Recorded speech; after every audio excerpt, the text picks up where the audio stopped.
السلام علیکم. Time to talk کے ساتھ اسجد بخاری کا آداب.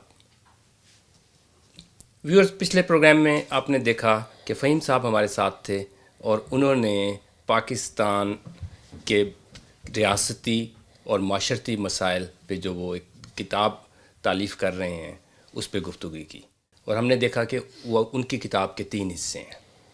پاکستان کے مسائل کیا ہیں، ان کے ذمہ دار افراد اور ادارے، دوسرا حصہ یہ ہے، اور تیسرا ہاؤ ٹو فکس دیٹ، کہ ان مسائل کا حل کیا ہے، کس طرف ہم بڑھیں تو ہم ان مسائل پہ قابو پا سکتے ہیں اور ترقی کر سکتے ہیں. آج فہیم صاحب کو میں نے پھر زحمت دی ہے، جو کتاب کا پہلا حصہ ہے ہمارے مسائل کیا ہیں اس کی نشاندہی کے لیے. اس پہ بات کرنے سے پہلے میں آپ کو تھوڑا سا ایک بریف کر دوں. یہ جو اس طرح کی گفتگو ہے، جو ذمہ دار افراد ہیں وہ جب سنیں گے اور اس پہ غور ہوگا اور رائے عامہ بنے گی تو پھر یہ مسائل ہوں گے. ایسا نہیں کہ پاکستان میں اس طرح کبھی ہوا نہیں. میرے سامنے 1951 کی فیض صاحب کی ایک نظم موجود ہے، صبح آزادی. اب یہ سنیں، یہ ابھی 2 سال ملک کو بنے ہوئے ہیں. یہ داغ داغ اجالا، یہ شب گزیدہ سحر، وہ انتظار تھا جس کا، یہ وہ سحر تو نہیں، یہ وہ سحر تو نہیں جس کی آرزو لے کر چلے تھے یار کہ مل جائے گی کہیں نہ کہیں، فلک کے دشت میں تاروں کی آخری منزل، کہیں تو ہوگا شب سست موج کا ساحل، کہیں تو جا کے رکے گا سفینہ غم دل. یہ بہت بڑی نظم ہے، اور آگے جا کے فیض صاحب کیا کہتے ہیں، یہ سب مسائل ہیں، سب کچھ ہیں. ابھی گرانی شب میں کمی نہیں آئی، نجات دیدہ و دل کی گھڑی نہیں آئی، چلے چلو کہ وہ منزل ابھی نہیں آئی. تو یہ گفتگویں ہوتی تھیں، اور یہ مسائل بھی شروع میں ڈسکس ہوتے تھے پاکستان کے. میرے پاس ایک کتاب ہے، یہ فیض صاحب کے مضامین کا مجموعہ ہے میزان کے نام سے، جس میں تنقیدی مضامین ادب پہ بھی ہیں اور ہماری تہذیب اور کلچر پہ بھی ہیں. اس کا ایک چھوٹا سا میں آپ کو حصہ بتاتا ہوں، اور آپ کو اندازہ ہوگا کہ یہ گفتگویں ہوتی تھیں لیکن کسی نے توجہ نہیں دی، تو وہیں ہی ہم ساکت ہو گئے ہیں، بلکہ پیچھے چلے گئے ہیں فہیم صاحب کے بقول. اور بالکل حقیقت ہے. پاکستانی تہذیب کا مسئلہ، کریں گے اہل نظر تازہ بستیاں آباد، میری نگاہ نہیں سوئے کوفہ و بغداد. اقبال مرحوم کی پہلی بات تو پوری ہو چکی، یعنی پاکستان کی بستی بس گئی، لیکن ہمارے اہل نظر ابھی تک یہ نہیں طے کر پائے کہ اپنی نگاہ کو کیا کریں. اہل نظر کو یہ الجھن اس لیے درپیش ہے کہ ان کا کاروبار اس شے سے بندھا ہے جسے اب سے پہلے کلچر یا تہذیب اور آج کل ثقافت کہتے ہیں. سب سے پہلے اسی بات پر غور فرمائیے کہ ہم نے ایسی لطیف شے کے لیے ایسا ثقیف لفظ کیوں چنا. محض اس لیے کہ یہ لفظ کوفہ و بغداد کا باشندہ ہے اور اس لیے معتبر ہے. شاید آپ کو یاد ہوگا کہ اب سے کچھ عرصہ پہلے ریڈیو پاکستان کی بستی میں ٹھمری اور دادرا کا حقہ پانی بند ہو گیا، اور میر و غالب کی غزلیں مصری اور ایرانی دھنوں میں ذبح کی جاتی تھیں. پھر بعض بزرگ نہایت سنجیدگی سے یہ تبلیغ کرنے لگے کہ ہماری قومی زبان عربی ہونی چاہیے. یہ اردو، بنگلہ، پنجابی، سندھی، پشتو سب گناہ گار اور غیر اسلامی بولیاں ہیں. تو یہ میں نے اس لیے اقتباس پڑھا ہے. یہ مضمون آپ ضرور پڑھیے، 50s میں لکھا ہوا. ایسے لگتا ہے کہ آج کے بھی مسائل وہیں ہی ہم ٹھہرے ہیں، کسی نے غور نہیں کیا. تو اللہ کرے آج جو ہم گفتگو کر رہے ہیں اور لوگ بھی یہ گفتگو کر رہے ہیں، تو یہ وہیں نہ رکے، آگے کوئی حل کی طرف بھی جائیں. ویلکم ٹو دا شو فہیم صاحب.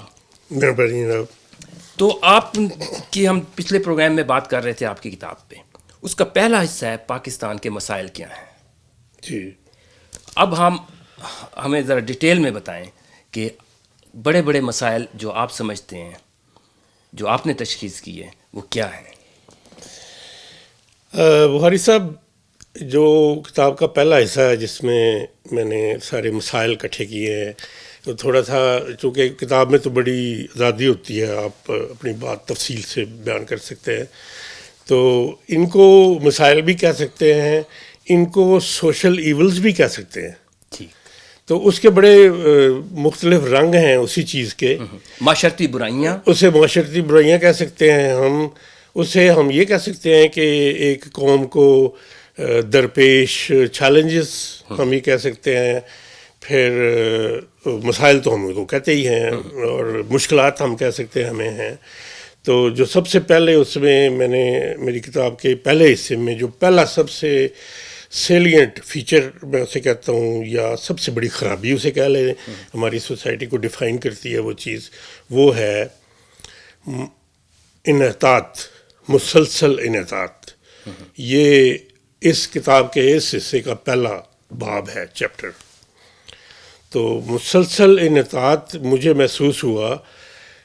میں نے اپنی زندگی میں بہت ساری چیزیں جو ہیں وہ ایک بڑے اچھے مقام سے ان کو آہستہ آہستہ پھسلتے ہوئے دیکھا ہے، اور میں اس کا شاہد ہوں، ان چیزوں کے زوال پذیر ہونے کا میں شاہد ہوں. اس لیے میں نے ان کا ذکر اپنی کتاب میں کیا ہے. اور میرے نزدیک اس کو میں پہلے نمبر پہ کیوں لایا ہوں، اس لیے کہ اگر کوئی قوم، کوئی ملک ترقی کرنے کی بجائے زوال کا شکار ہے تو اس سے بڑی پریشانی کی اور کوئی بات نہیں ہے. تو جب آپ زوال کہہ رہے ہیں، آپ ہر شعبے کے زوال کی بات کر رہے ہیں یا صرف اقدار میں زوال کی بات کر رہے ہیں، یا معاشی طور پہ بھی اور فنون میں بھی اور ٹیکنالوجی میں بھی، تعلیم میں بھی؟ تو اس کی ذرا بہت زبردست سوال آپ کا ہے، بہت ہی ریلیونٹ. اب یہ کتنا بڑا موضوع ہے. بالکل میں نے جتنا کچھ کتاب میں ممکن تھا اور جس طرف میری توجہ گئی ہے، جو چیز میرے ذہن میں آئی وہ میں نے اس میں ضرور کتاب میں بیان کی ہے، اور جو باتیں آپ نے کی ہیں سب کا ذکر ہے. اچھا، مثال کے طور پر آپ نے اقدار کی بات کی کہ ہماری ویلیوز اور ہماری اقدار بالکل سب سے زیادہ جو بدسلوکی ہوئی ہے وہ ہماری اقدار کے ساتھ ہی ہوئی ہے، بدل گئی ہیں. میں آپ کو ایک بڑی چھوٹی سی مثال دے لوں. ظاہر اپنی وضاحت کے لیے مثال دینی پڑتی ہے اور ٹائم ہمیں نہیں اس کی اجازت دیتا. ہم بچے تھے تو مجھے یاد ہے کہ صبح ارلی مارننگ جناب وہ کسی کو کہا ہوتا تھا، ٹانگا آ جاتا تھا گھر میں، اور ساری خواتین جو ہماری وہ اکٹھی ہو کے صبح سورج نکلنے سے پہلے کہیں چلی جاتی اور دوپہر کو واپس آتی. میں پوچھتا بھی یہ کیا بات ہے بھائی؟ اس وقت بچہ تھا تو مجھے ظاہر ہے اتنی جلدی جانا، صبح اٹھ کے اکٹھے ہو کے جانا، بڑے اہتمام کے ساتھ واپس آنا. تو پوچھا تو پتہ لگا کہ جی وہ ایک کوئی دور کے عزیز رشتہ دار ہیں، پٹواری ہیں، ان کے گھر میں مرگ ہو گئی ہے، کسی کا انتقال ہو گیا ہے. اب چونکہ ہماری یہ اچھی روایت ہے کہ جب کوئی عزیز و رشتہ داروں میں کسی کا انتقال ہو جائے تو ہم لوگ اس پہ اظہار تعزیت کے لیے جاتے ہیں، قسم پرسی کے لیے جاتے ہیں. بالکل. یہ خواتین جو اکٹھی ہو کے صبح گئی ہیں تو یہ اس کی تعزیت کے لیے گئی ہے جو مر گیا. مگر ایک ساتھ پرابلم یہ تھی کہ پٹواری کے گھر سے پانی نہیں پینا، کھانا نہیں کھانا. کیوں؟ اس لیے کہ اس کی جو آمدنی ہے وہ مشتبہ ہے، مشکوک آمدنی ہے. اچھا، دوسرے لفظوں میں رشوت. تو اب تو سب کو پتہ ہے، اس وقت ذرا لوگ کہتے ہوئے بھی شرماتے تھے. تو جانا ہے اس کے گھر، افسوس کرنا ہے اور کچھ کھائے پیے بغیر واپس آ جانا ہے. میں اب اس بات کا شاہد ہوں، خود انہی خواتین میں سے، انہی خاندانوں میں سے، انہی گھرانوں میں سے اب لوگوں نے اپنی بیٹیاں رشوت خوروں کے ساتھ بیائی ہیں. ان کی ہی اولادیں اب ایسے پوزیشنز پہ کام یعنی کر کہ رہی ہیں. اب کھانا تو دور کی بات، رشتہ داریاں اور بالکل ایک ہم وہ چیز شکل ہو گئے. بالکل ایک چیز جو اس وقت بہت بری سمجھی جاتی تھی، لوگ اس کا ذکر مناسب نہیں کرتے تھے، لوگ اس کا ذکر کرنا مناسب نہیں سمجھتے تھے. جو لوگ رشوت لیتے تھے وہ بھی چھپا کے شرمندہ رہتے تھے. خود وہ سوسائٹی کا حصہ بھی نہیں بنتے تھے، ذرا دور رہتے تھے کہ ہمیں سوشل کنڈمنیشن کا ہم شکار ہوں گے. آج یہ حال ہے کہ کھلے عام اب لوگ جا کے بتاتے ہیں کہ یہ ہمارا بیٹا ہے، اس کی ہم نے شادی کرنی ہے، اس کی 50,000 روپے تنخواہ ہے مہینے کی، اور 2 لاکھ روپے ماشاء اللہ اوپر سے بنا لیتا ہے. اوپر سے ٹھیک. تو یہ ہے ہماری ویلیوز کس طرح برباد ہوئی ہیں.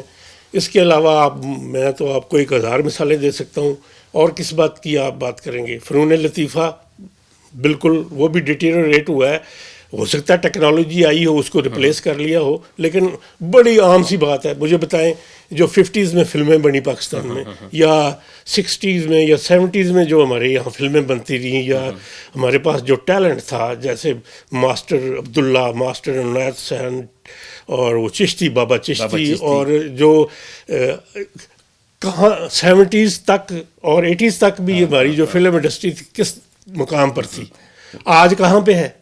ہم نے ویورز آرٹ کے بارے میں فیض صاحب ایک بات کرتے ہیں. وہ کہتے ہیں جب تک آزادی تھوڑی سی نہیں دی جائے گی آرٹ کو، وہ نہ پنپ سکتا ہے، اس پہ بے جا قدغن لگیں گی، وہ ہوں گی، تو ایسا نہیں آگے بڑھ سکتا. ویورز یہاں میں آپ کو ایک مثال دوں گا کہ ہم جو فہیم صاحب نے بات کی فنون کی، تو ہماری موویز جو تھیں لو بجٹ بالی ووڈ کا کس طرح مقابلہ کرتی تھی. لالی ووڈ کی مووی، سکندر مرزا پاکستان کے صدر تھے اور ایران میں وہ گئے، نہرو بھی آئے اور 3 افریقی مذاکرات ہوئیں، ایران شامل تھا اور کشمیر کے ایشو پہ. تو سکندر مرزا اپنے ساتھ انتظار مووی لے کے گئے اور وہ تحفہ دیا نہرو کو، اور ساتھ LP جو ہوتا ہے اس کا وہ بھی دیا.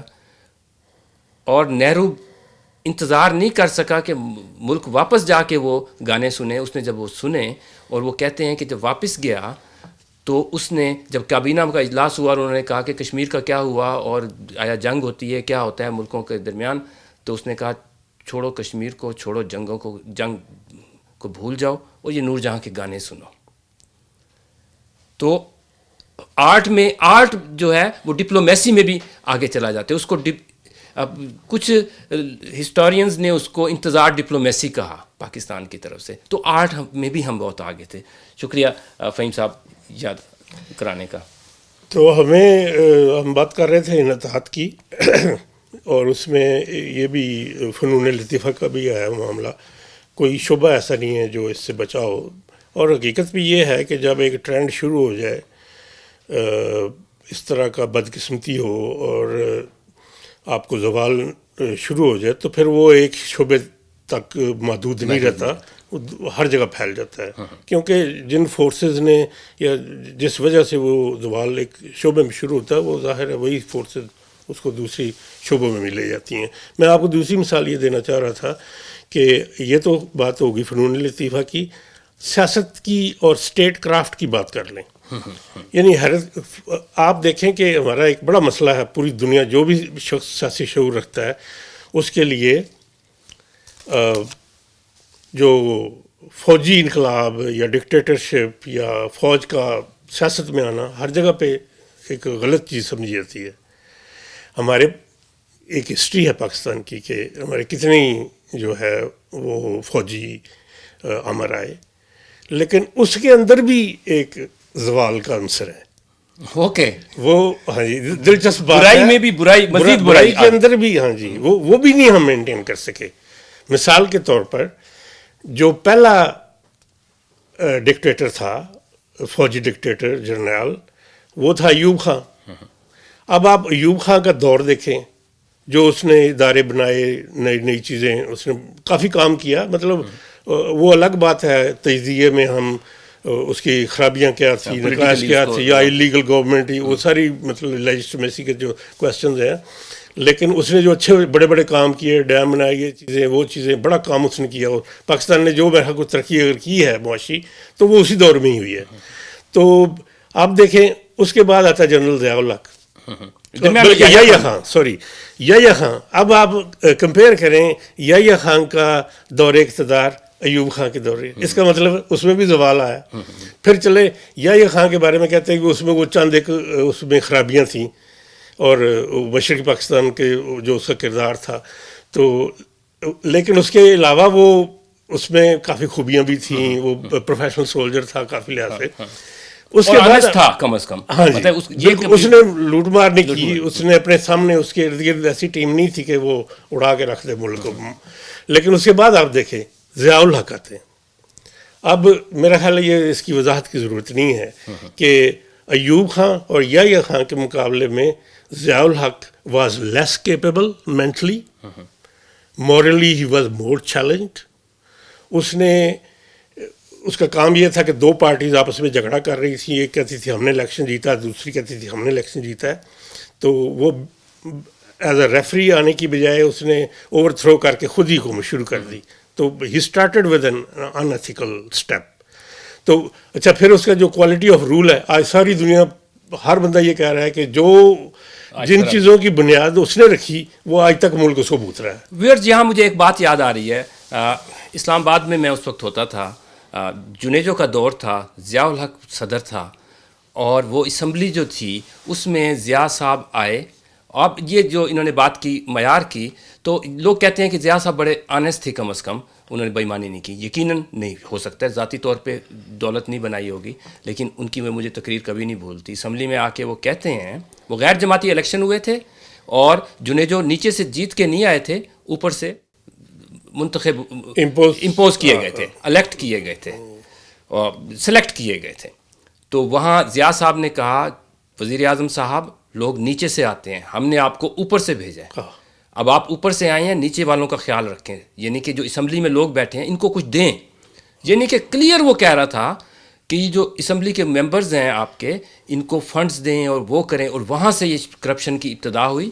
اور اس کے ایگزیکٹ میں اس اسمبلی میں اس میں گیلری میں بیٹھ کے یہ تقریر سنی، اور اس کے 9 مہینے کے اندر، سال کے اندر اندر جنیجو کو کرپشن کا الزام دے کے اسے نکال دیا. خود اس کو ترویج کی کرپشن کی، اور اس کے بعد اس کو اسی سے چلتا کیا. وہ وجہ کوئی اور تھی. اینی وے تو میں بات کر رہا تھا کہ وہ بعض اوقات جو چیزیں بری ہیں اس کے اندر بھی زوال ہوا ہے.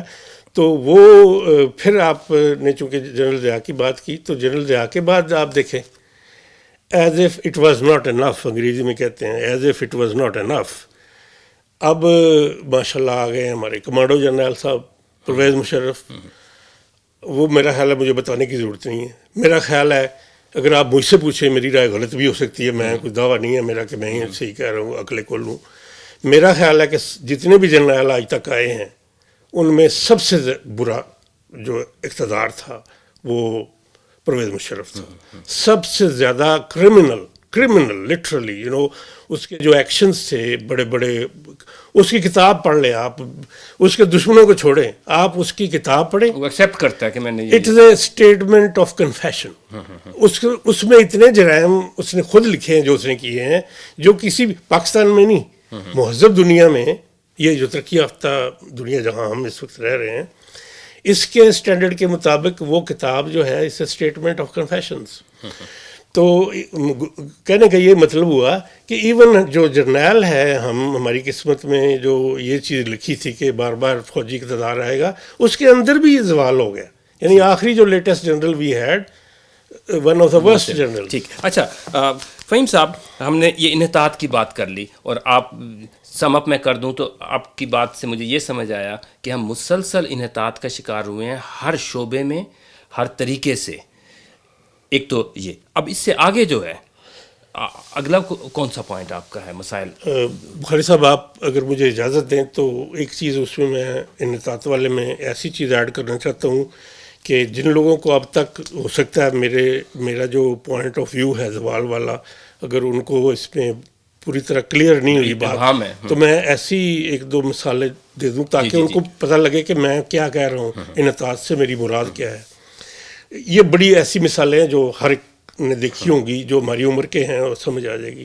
میں آپ کو مثال دیتا ہوں کہ پی آئی اے کا معاملہ تو ساری دنیا جانتی ہے. اب چونکہ وہ پرائیویٹائزیشن کا اس کا لفڑا پڑا ہوا ہے تو وہ اب اخباروں میں آ رہا ہے. اب تو بچے کو پتہ لگ گیا کہ when P I a started what kind of company it was. اثر خان، نور خان جیسے لوگ تھے، انہوں نے اس کو ایسی ایئر لائن بنائی کہ it was one of the top airlines at that time. اب اس کا کیا حال ہے؟ تو اگر کوئی کہے کہ دنیا کی top airlines P I A کے لوگوں نے بنائی، Singapore airline, Malaysia airline, ساری باتیں ابھی اخباروں میں آ رہی ہیں. تو کہنے کا یہ مطلب ہے کہ ایک ایئر لائن وہاں سے اب یہ بن گیا ہے مسئلہ کہ وہ پرابلم بن گئی ہے. تو کس نے کیا اس کو وہاں پہنچایا ہے؟ ایک یہ زوال کی سب سے بڑی مثال ہے. دوسری میں آپ کو کوئکلی یہ مثال دے رہا ہوں، وہ ہے کہ جب ہم بچے تھے، میں پہلی بار جب اپنے گاؤں سے لاہور آیا تو میں نے ٹریول کیا ڈبل ڈیکر میں. اومنی بس ہوتی تھی لاہور میں. اب آپ یقین کریں وہ اتنا ڈفرینٹ کلچر تھا. ایک تو لاہور اس وقت بڑا خوبصورت اور بڑا گرین ہوتا تھا، اب تو خیر اس کو کنکریٹ سٹی بنا دیا ہے، لیکن اس وقت اومنی بس چلتی تھی اور اس میں کنڈکٹر جو ہوتا تھا وہ یونیفارم پہنی ہوتی تھی، سر پہ اس نے وہ ایسے کر کے جو پی کیپ ہوتی ہے وہ پہنی ہوتی تھی، ہاتھ میں اس کے ساتھ بیگ لٹک رہا ہوتا تھا جس میں چینج ہوتی تھی، اور اس کی ساری 5 انگلیوں میں اس نے 13 پیسے کا ٹکٹ، 19 پیسے کا ٹکٹ اور اس طرح کے وہ ٹکٹ لگے ہوتے تھے، اور ایک ہاتھ میں اس کے وہ منہ پہ وہ وسل ہوتا تھا، وہ وسل دیتا تھا اور بس چلتا تھا. میں یقین نہیں کر سکتا کہ لاہور کی سڑکوں کے اوپر، پاکستان کی سڑکوں پر اس طرح کی ٹرانسپورٹیشن بھی کسی زمانے میں چلتی رہی ہے. ڈبل ڈیکر، جی اسے اومنی بس کہتے تھے، ڈبل ڈیکر ہوتی تھی. پھر میں نے خود اسی شخص نے، میں نے ہی اپنی زندگی میں دیکھا کہ وہ سکریپ ہو گئی، ختم ہو گئی. پھر میں نے اپنی آنکھوں سے، میں آپ کو یہاں روکوں گا. اب تو وہ میٹرو شروع ہو گئی ہے لاہور میں، کم از کم آپ لاہور والے تو نہ شکایت کریں. میٹرو تو دیکھنے میں تو بہت خوبصورت چیز ہے، لیکن اس میں ایک آپ کی توجہ دلاؤں گا ایک اہم نقطے پر. جب ہمارے حکمران باہر کے ملکوں میں جاتے ہیں تو ان کو جو نظر آتی ہے وہاں پہ چمک دمک، سڑکیں خوبصورت، اس پہ خوبصورت ٹرینیں اور خوبصورت نئی بسیں چلتی ہوئی، ان کو امپریس ہوتے ہیں ڈیفینیٹلی، اور یقیناً ان کا دل کرتا ہوگا کہ واپس جا کے اپنے ملک میں بھی یہ کریں. یہ اس حکمران جو یہ دیکھتا ہے اور نوٹس کرتا ہے، پھر خواہش کرتا ہے کہ میں واپس جا کے پاکستان میں کروں گا، یہ تو خاص بات نہیں ہے. ہر پاکستانی جو آتا ہے تو وہ یہاں محسوس کرتا ہے. جو چیز وہ ہمارے حکمران آ کے یہاں دیکھتے ہیں اور نوٹس کرتے ہیں اور جو چیز مس کر جاتے ہیں وہ یہ ہے کہ وہ ادارہ جو یہاں پہ ٹرانسپورٹیشن کو چلا رہا ہے، اس ادارے کے اندر جو لوگ کام کرتے ہیں وہ کس کوالٹی کے ہیں، ان کے سپروائزر کیسے ہیں، اس ادارے کا ہیڈ کیسا ہے، آپ نے اپنے ادارے کا ہیڈ کس طرح کا رکھا ہے. رزلٹ یہ ہے کہ آپ نے آج خدا نخواستہ، میں نے اپنی آنکھوں سے، میں بار بار مثال اس لیے دے رہا ہوں کہ میں نے اومنی بس کو غائب ہوتے دیکھا. اس کے بعد شاید آپ کو یاد ہو کہ بھٹو کا دور آیا تو اومنی بسیں انہوں نے وائنڈ اپ کر دیں، اور اس کے بعد ایک کوئی پتہ نہیں کیا مہربانی کی سویڈن نے ہمارے اوپر، اور وہ والوو بسیں دے دی انہوں نے 150 کے قریب. پورے لاہور میں نئی بسیں آ گئی. وی ور سو ہیپی. ہمارے دیکھتے دیکھتے وہ بسیں ساری سکریپ ہو گئی. آج کوئی والوو بس نظر آتی ہے آپ کو؟ اچھا ایک اور میں آپ کو اگزامپل دے دوں، اسی سے یہ ریلیٹڈ ہے کہ جب آپ ادارے چلا نہیں سکتے اور جو ایگزسٹنگ آپ کے پاس انتظام ہے اس کو آپ اپنی کرپشن، نااہلی، انکمپیٹنس، ڈس آنیسٹی، اس کی وجہ سے آپ تباہ کر دیتے ہیں، تو پھر آپ بجائے ان کی ویسٹ میں جا کے ان کی بسوں کی کاپی کرنے، ان کی ٹرینوں کی کاپی کرنے کی بجائے آپ کاپی کریں کہ وہ چلا کیسے رہے ہیں، اپنے اندر وہ کیپیبلٹی پیدا کریں. اب اس بات کی کیا ضمانت ہے کہ جو آج میٹرو چلی ہے یا بسیں جو آج چل رہی ہیں یا ٹرینیں آپ چلا رہے ہیں، میں گارنٹی آپ کو لے کے دے سکتا ہوں کہ ان کی زیادہ لائف نہیں ہے. میں کوئکلی کا ایگزامپل دے دوں. الجیریا ایک کنٹری تھا، وہ جب آئل وہاں ڈسکور ہوا، آئل پروڈیوسر، نئی دولت آئی، انہوں نے کہا جی ٹرین بناتے ہیں. انہوں نے انڈر گراؤنڈ ٹرین چلا دی. وہ لوگ صرف انڈر گراؤنڈ ٹرین کو دیکھنے کے لیے، انجوائے کرنے کے لیے کیسی ہے کہ اس کے اندر سفر کر رہے ہیں. اب کیا حال ہے اس کا؟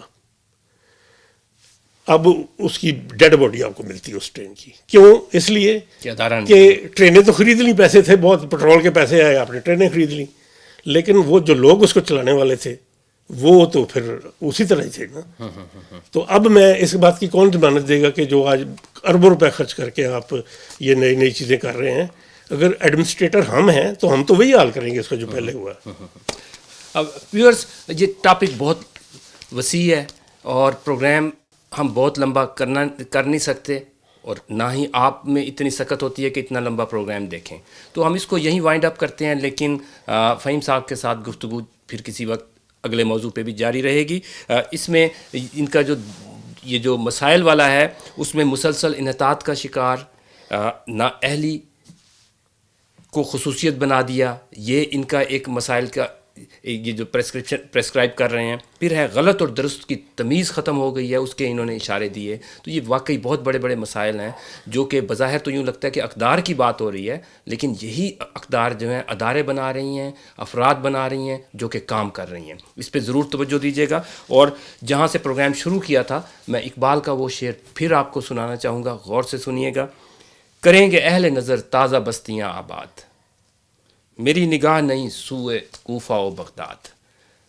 تازہ بستی آباد ہو گئی پاکستان، اور خدا را اس کو ہم الپاکستان بننے سے بچائیں، اس کو پاکستان ہی رہنے دیں اور اس کو مزید خوبصورت پاکستان بنائیں. پروگرام دیکھنے کا بہت شکریہ. اللہ حافظ.